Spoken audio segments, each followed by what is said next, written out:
از شاعر مهارت والای سخنسنجی و دانش مکمل را تقاضا می کند. در اساس چکامه های فیض الله انصاری، خونیاگران و کامپوزیتوران معروف بهترین آهنگها را آفریدند که آن سرود و ترانه ها در خزینه طلایی رادیو و تلویزیون محفوظ می باشند.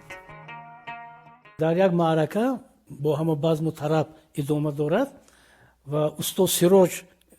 بسیار سرانده ممتاز ناموری همون زمان، سرانده یک سبک اسلوب خاصی خودشان داشتند، ناتکرار هستند. اون که سرود میخوندن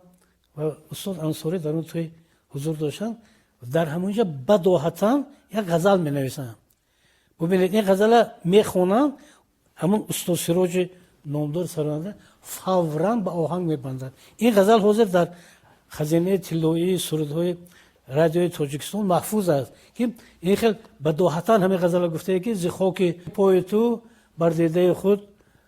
توتیا کردم، برای دل فقط عشق تو را من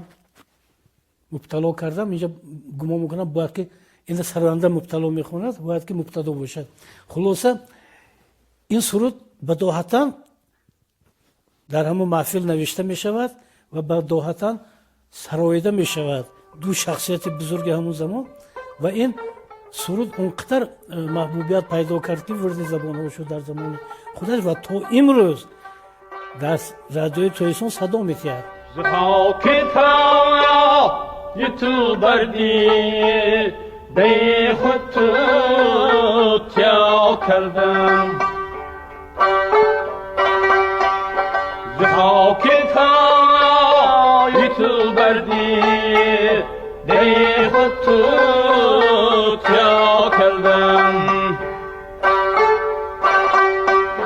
برای دل فقط عشقی تو را من متکا کردم، برای دل فقط عشقی تو را من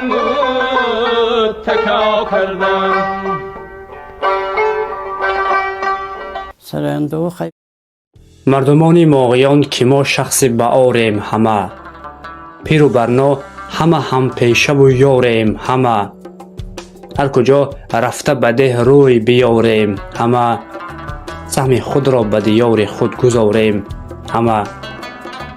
همه سرجم به آبادی ماغیان آییم، همه آبادگر و هستی ماغیان ماییم، میرویم باز به زادگاه اگر هر جاییم، سهم خود را به دیار خود گذاریم همه، و همه اهل گروه عرض سپاس میگوییم، و همه مردم خیرخواه عرض سپاس میگوییم، و همه مرد مهاجر عرض سپاس میگوییم، همه آبادگر و هستی ماغیان ماییم، و همه مردم ده عرض سپاس میگوییم، بهر آبادی میهن کمری همت بستند، از خدا بهر شما راز و نیاز میگوییم، همه کوشش کنیم تا ماغیان آباد شود، هر کی آبادی ببیند او شاد شود، پس بیایید همه دیه را آباد کنیم، از ما فقط نام نکو میماند، پس این همه بهر نام خود بنیاد کنیم، هر کی سهم گذارد مدام یاد شود، سهم خود را به دیار خود گذاریم همه.